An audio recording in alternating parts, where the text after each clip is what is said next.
There were three main goals we had in mind when building MRTK3. The first was modularity. We wanted to make MRTK more modular and easy to isolate into components, so you can pick and choose the individual packages you want without having to bring in all of MRTK, which can be quite large. And the second was flexibility in design. We wanted to make our UI tooling more flexible and easy for you to use. So for example, when you want to resize a button or adjust grid spacing, we wanted to make that experience more seamless.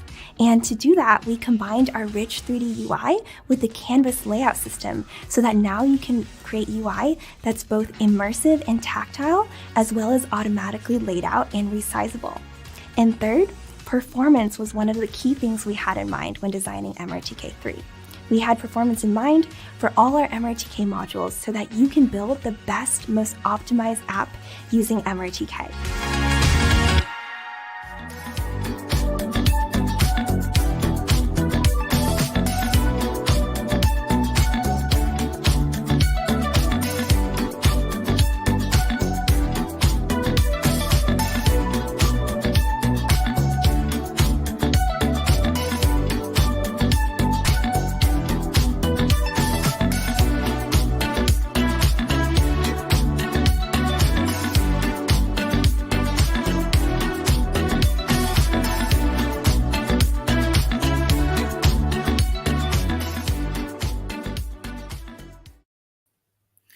So hello to today's session, and hello Yoni Binstock, CTO of Atomic Digital Design, is going to present for us today AR portals and bringing magical worlds through your phone. So I love magic. So Yoni, the floor is yours. Thank you, Rudy. Again, my name is Yoni Binstock. I'm the CTO at Atomic Digital Design. We are an AR creative agency based in Paris. And today I'm really excited to talk to you about AR portals. I believe they can transport us to magical worlds, and all we need is a smartphone.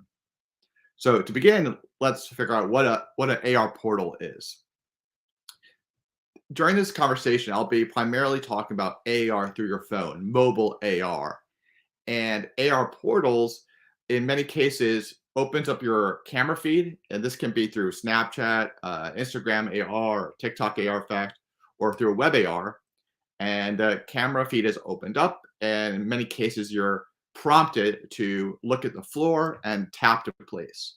Once then, you see a digital doorway appear in your wherever you are.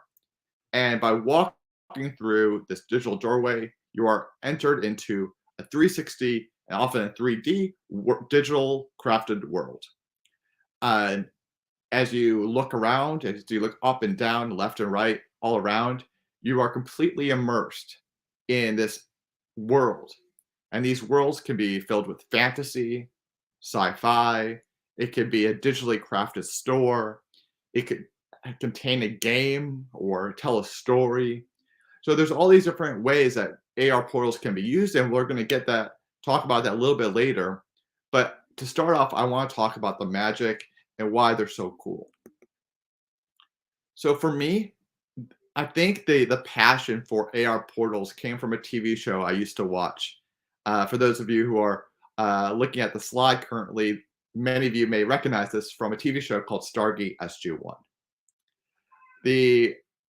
main characters of this TV show would walk through this doorway and be instantly transported to a different world somewhere across the universe. So there wasn't a need to take a spaceship or spacecraft. All you had to do was cross this threshold, and boom, instantly you were on a different planet. And I think I just fell in love with that idea, that it was just so easy to be transported to a different world. And now I have the ability, in fact, we all have the ability to make this. Obviously, we're not transporting people across the universe, but we can bring them to different worlds, to digitally crafted worlds. And I think that's so cool. So for the next few minutes, I'm going to talk about use cases of AR portals. And one of the ones I'm most interested in is retail. So you can imagine a store, let's just say Apple, might want to create an AR portal where users can preview their products and potentially even shop. And knowing Apple, they may want this AR portal to look exactly like the rest of the retail stores around the world, right? It's just very recognizable. They have a certain brand. But I think what's more interesting is companies and corporations and brands who are really going to push the boundaries of what's possible in creating a three-dimensional store. Obviously, with COVID and even before COVID, companies were trying to figure out, it's really hard to bring people to the store. So how can we bring the store to the user? And this is one way. Historically, for the past 20, 30 years, we've had 2D, e-commerce, which is incredibly convenient, but doesn't really create a lasting impression, a memory to share with your friends and your family. And so having a 3D, a 360 portal is going to be really amazing. And so brands that push the boundaries might, toss out the laws of physics because you don't need them, right, in a digitally crafted store. Building codes don't matter. So what can a store look like? What can a store feel like when, it's three-dimensional, digitally crafted, and you're not bound by the laws of reality? And so I think we're going to see a lot of retail stores craft these AR portals where people just using their smartphone can enter a digital store, preview, learn about their products, and potentially even add it to their shopping cart and purchase. The next use case I want to talk about is hotels and resorts. So a big part of the marketing for hotels and resorts is all about getting the user, the prospective customer, to imagine what it's like being there, right? That's just going to increase the chances of them converting and buying a ticket or spending a night at the hotel.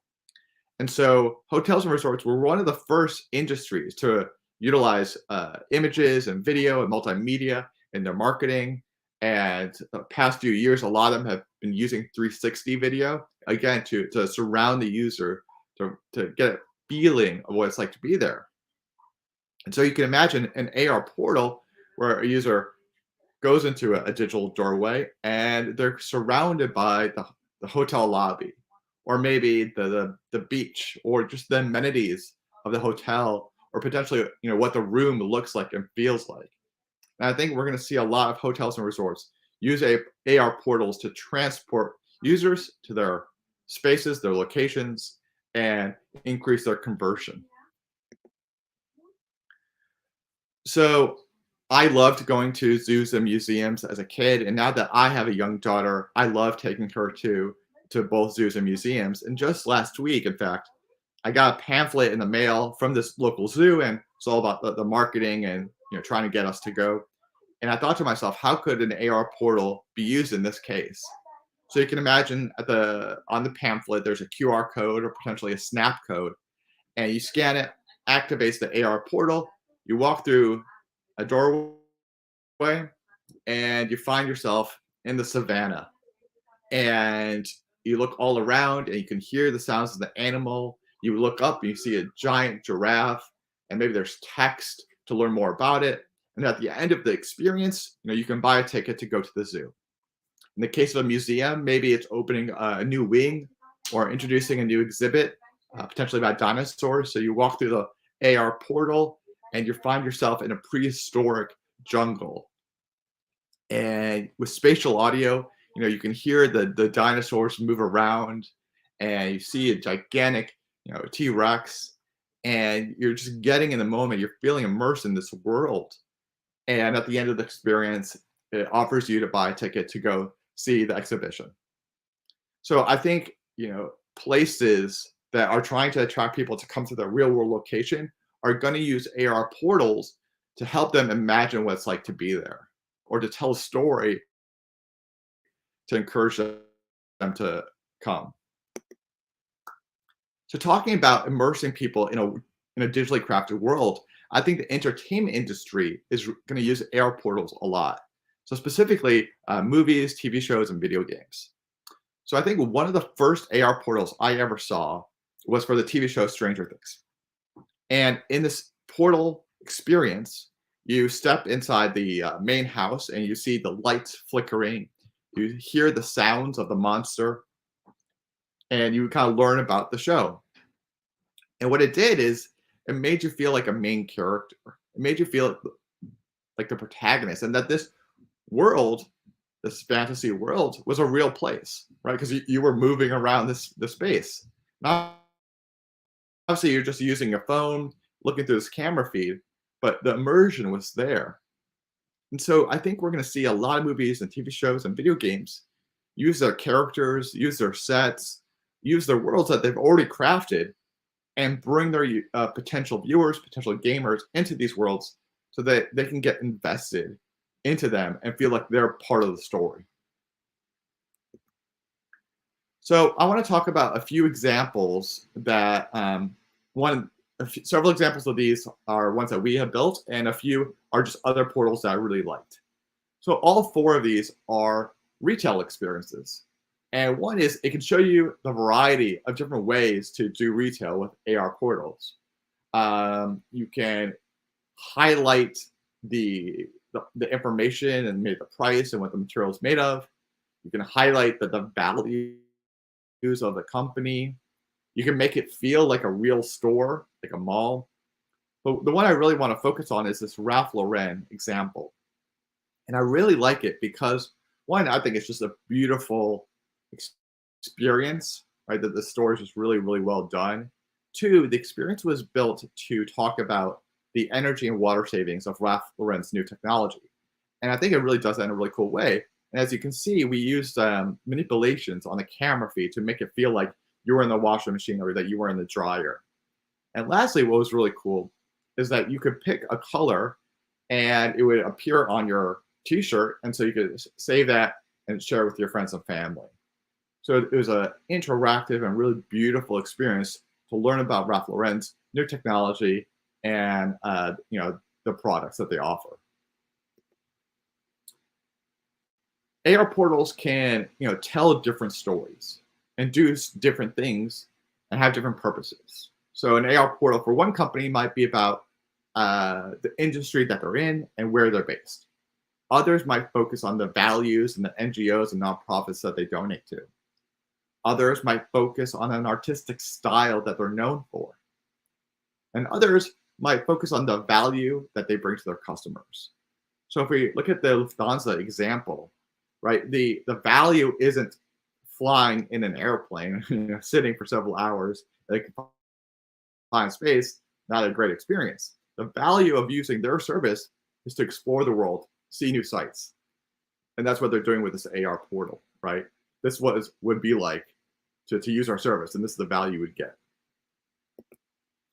A few more I wanted to share with you. This Coca-Cola one is showing you and teaching you about the plant and how they make the bottles.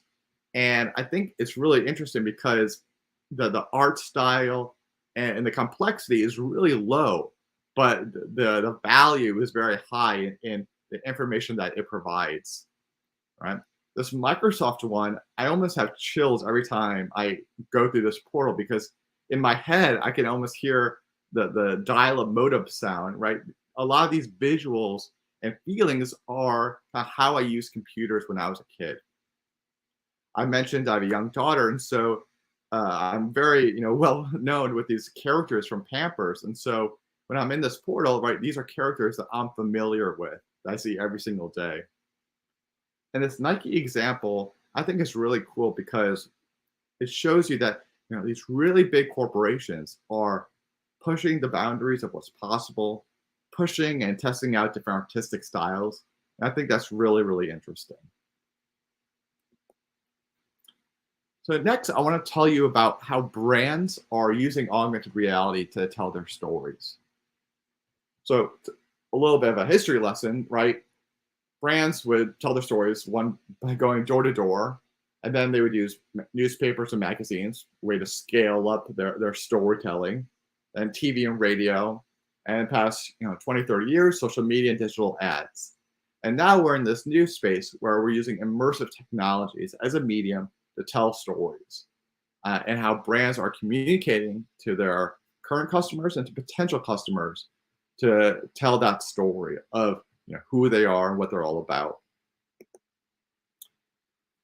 I also want to focus on what a brand story is, right? It's not a commercial, it's not an ad, it's not a pitch deck.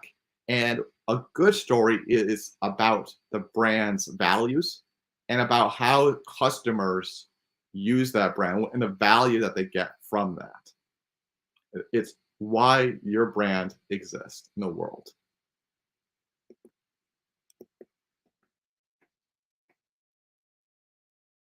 A little bit more details about brand story. So I think a good one has a beginning, middle, and end, like any good story, right? The beginning is the problem that the brand, the company sought to solve. The middle is the solution. What does the company do to solve that original problem? And at the end is the result of that, which is usually about how the customers feel about using your service and your product. And so by having this 3 parts, you're going to be able to tell a really interesting brand story. And portals are just a great medium to do that. So as many of you know, augmented reality is a brand new medium. And not only that, it's a medium that it works, right? Brands are using it today. It's not this like future topic like the metaverse, right? It's brands are using this today, right? And they're using it because they know it's working better than their non-immersive technology-based ads. So it's working better than magazines and newspapers, and it's even working better than video. And they are building skills. I mean, this is still brand new technology, a brand new way of designing ads and commercials and stories through, with 3 dimensions, and through, user's phone, right? It's all brand new for everybody. So now that you know how to, tell the story and why brand stories are important, what I want to do next is to talk about what we've learned in creating AR portals. And the first one is how to get your users to move their butt. And what I mean by that is what we found is it's really important to get a user to physically stand up from their chair and walk through the doorway. Because just like in the example I gave at the beginning with Stargate, right? It was magical to move your body from one reality to another reality and crossing the threshold. And what we found though is you need to be super explicit to communicate to the client or to your customer or your user that they need to do that, because really they've never done that before, right? They've never had a experience on their phone telling them they need to like get up and move to activate the experience. So while it is incredibly important to make sure the user is instructed to move, and that you have this feature, that crossing the threshold feature, equally important is actually having a backup, a fallback in case they can't. Now, you can imagine a user might be trying your experience and they're sitting in a metro, or potentially they're not driving a car, but maybe they're a passenger in the car, or maybe they're laying in bed, or they're at a desk and there's just not enough space, or from some disability reason that they can't move. And so you don't want to prevent all those people from not experiencing, the thing that you built and that's taken a long time, you spent a lot of money, right? You want to make sure you have a fallback. And so what we do is we can detect within 6 or 7 seconds if the user has crossed the threshold or not. And if they haven't, we then show the user a button. And by pressing the button, the doorway comes to the user, engulfs the user. And so they become immersed in the portal and can continue the experience. So one, prioritize getting the user to move their butt and to walk through the doorway. And secondly, create a fallback in case they can't. The second thing I want to talk about is designing for a user's location. So about 2 years ago, the Super Bowl during the halftime show had a commercial where people were activated to do this AR portal experience, which is just amazing, right? Pepsi sponsored this. I say millions of people did this AR portal experience, and that just shows you like how popular they're becoming. But when I looked at the experience, though, when I did it for myself, I was actually not super excited about it because to me it was a pretty passive experience, right? The portal was kind of coming to the user. The user was just looking left or right as different things were happening around them. There was very little interaction. The user wasn't encouraged to stand, to cross the threshold. And for a long time, I was actually disappointed. Like, imagine all the money and all the time it was spent to build this. And originally, it just didn't seem like a great experience. But I then thought about it a little bit more, and I realized they built an experience that was perfect for the occasion, for people who are watching the Super Bowl. Because a lot of people who are watching the Super Bowl are watching it with their friends and family nearby. So they might feel self-conscious about standing up and like twirling around and doing all these like a long experience in front of their friends and family and them not realizing what they're doing. And two, they might have a food or a drink in another hand. And so to create an experience where the most people could experience it in a easy way, it made sense to do this kind of passive experience.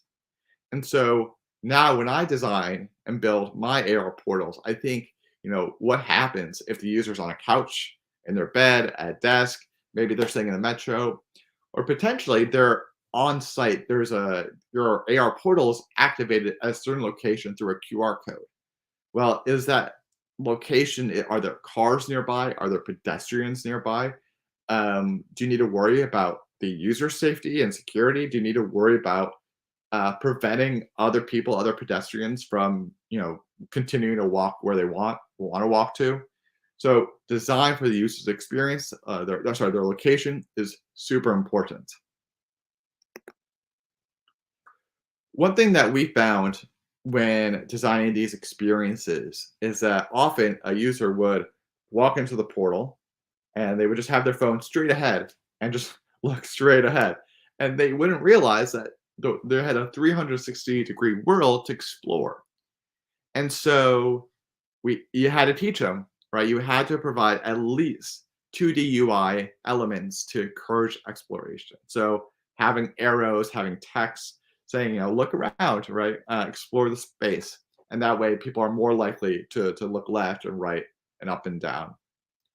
But I think what's even more interesting than just providing 2D text is to provide 3D elements that encourage exploration, right?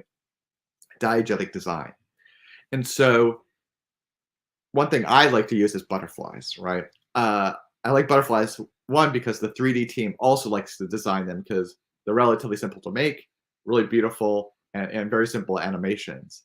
And for me, I like them because for every single person kind of just sees a butterfly and a butterfly flies to the right, you're just naturally inclined to watch the butterfly go and see where it's going, right? You don't need text to say, follow the butterfly. And so I think it activates this childlike wonder in us, right? And so obviously you don't need to use a butterfly, but I would encourage you to use 3D elements and animations and spatial sound to encourage the user to make sure that they're exploring the entire space that you and your team has spent so long in building. So equally important as the interior space, the portal, is designing actually the doorway, right? I think a great example is the wardrobe into Narnia, right? It's this beautifully crafted wardrobe, and stepping inside of it, you enter into Narnia. And so you want to create these digital doorways that are beautiful and realistic and entice the user to come in. So a few specific helpful tips is, one is you want to make sure you add a shadow, a digital shadow to your doorway. So on the floor, it looks like it's physically there, that it has a weight to it. Secondly, you want to make sure your doorway has depth, right? If it's just this kind of two-dimensional or very thin doorway, it seems flimsy. It seems like very digital. It doesn't seem realistic. So by adding depth to it, and that the user can kind of step to the left, step to the right, and see that it's like kind of real or behaves like a real thing, that it's just more likely to create this feeling of immersion. And lastly, you kind of have two options of enticing users to explore the space, to walk in, right? You could kind of do what this wardrobe into Narnia does, or the Stargate example, in that there is either a layer, like an opaque layer or material, a shader, something blocking you from seeing what's inside, right? You have no idea what's going to happen when you cross that threshold. Or it's more like a window, right, where you can see exactly what you're going to explore more. It's just a window, so obviously you don't see the entire space, but you do have an idea of what you're going to walk into. Both have pros and cons, but you do have those two options. And lastly is actually, once you walk through the portal, you have two options of either keeping the doorway or hiding it, right? Do you want your user to be able to go back and forth from the real world to this portal? Or once they walk into the portal, when they look behind them, kind of the doorway is gone and they're completely immersed in this 360 environment, and there's kind of no way to get out unless to refresh the experience. So when you create a portal, you can create one that's 3DOF or 6DOF. So that's 3 degrees of freedom or 6 degrees of freedom. The 3-degree freedom portal allows you to spin in place, and 6 degrees of freedom allows you to walk around and to get closer to certain items and elements of the scene. And so they, again, have both pros and cons to both of them. A 3DOF experience, I would say, is easier and simpler to make, maybe even faster, and you don't need to worry a lot about bugs, potential bugs. Everything is going to work pretty well. With 6 degrees of freedom, it feels much more realistic. It feels like a real place, but there's going to be more challenges. And the biggest challenges have to do with tracking, right? So often AR experiences are using slam tracking, which looks like between your camera and your floor or your desk. And by having your camera look at your floor, it's constantly readjusting. And unfortunately, one thing about portals is that once you're into a portal, a lot of the interesting elements are not on the floor, right? They're at eye level or even higher. And so when the user lifts up their phone, they stop looking at the floor, and so tracking can be lost. And when tracking is lost, what happens is you get drift. And so this whole scene starts to drift away. And that can be really challenging and frustrating, right? One possible solution that I've done in the past is I have created a 6DOF experience, but then had the interesting elements kind of below the horizon line. And so that the user was always kind of looking towards the floor, not towards their feet, but at least towards the ground. And that definitely helped with tracking and reduced drift. So when you make a portal, you're going to have to decide, is this going to be 3 degrees of freedom or 6 degrees of freedom? And you have to balance the pros and cons for both. I think a thing that makes portals really, really good is dimensionality. What I mean by that is that you have a foreground, you have a midground, and you have a background. So the background is the kind of 360 sphere, and it's usually a 360 image. The midground are 3D elements that are, in the distance. And the foreground are the 3D elements that, almost in arm's reach, and maybe elements that the user is interacting with, right? Manipulating or touching or doing something with. And by having these layers, this dimensionality to the experience, creates a level of immersion of that this place could exist, that it feels real. And I think it would really make your AR portals that much better. So you can do AR portals, again, in social AR, so which is Snapchat, Instagram, and TikTok. You can also do in WebAR. Both have technical limitations, both have advantages and disadvantages. I'd say the biggest difference is going to be your marketing and campaign goals. That's going to determine what technology and what tool you use.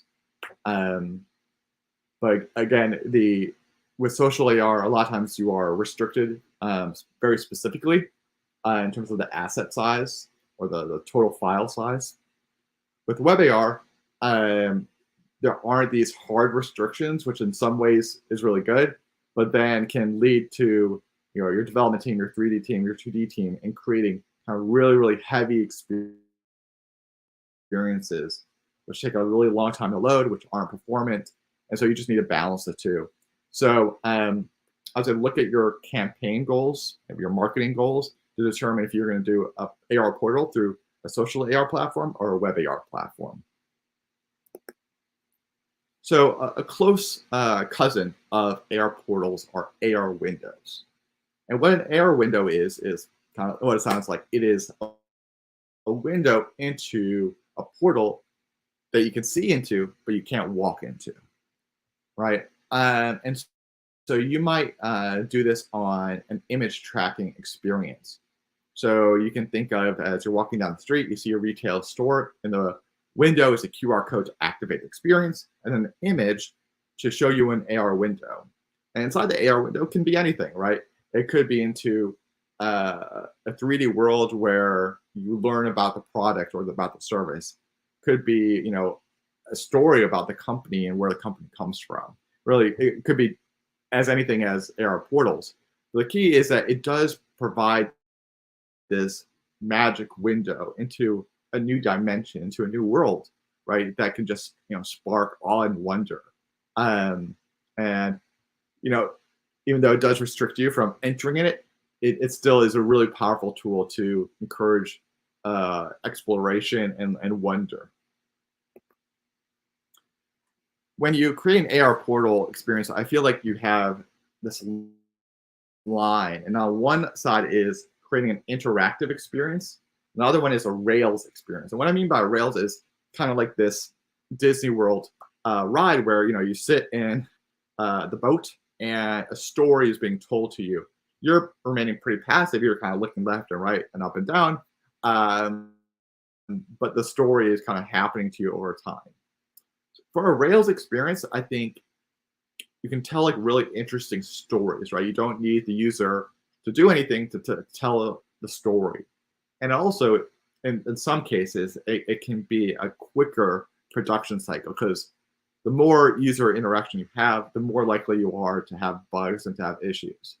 On the other hand, when you create an interactive experience, the user is much more engaged. The user is, involved in the scene. They're doing stuff with the world around them, and can just lead to a kind of higher conversion rates.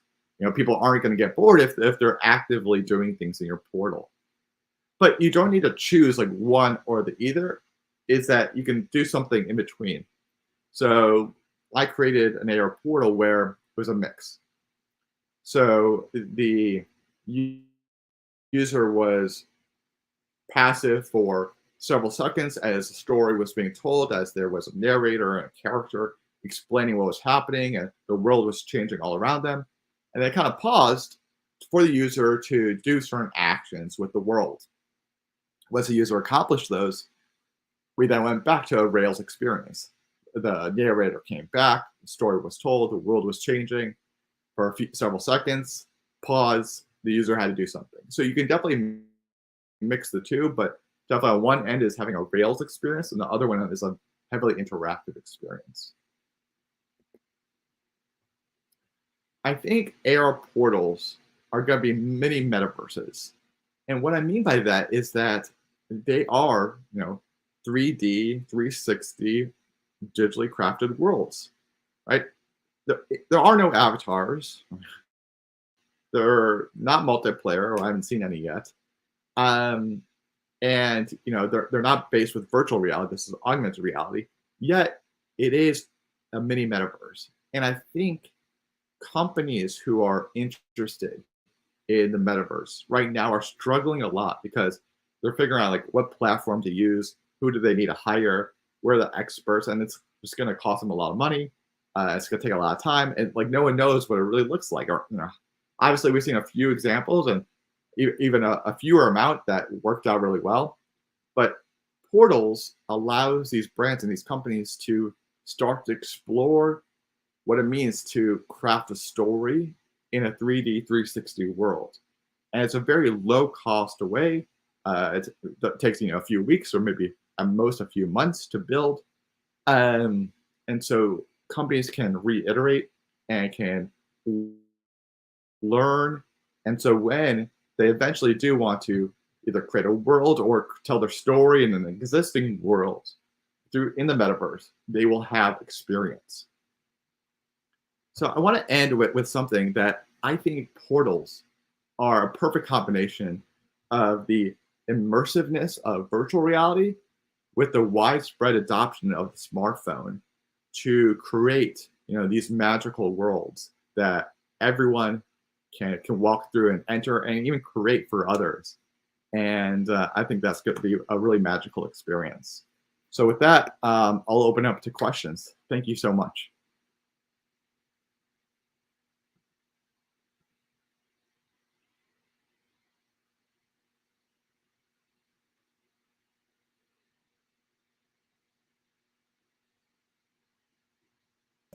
So thank you, Yoni, for your presentation. My son wasn't on.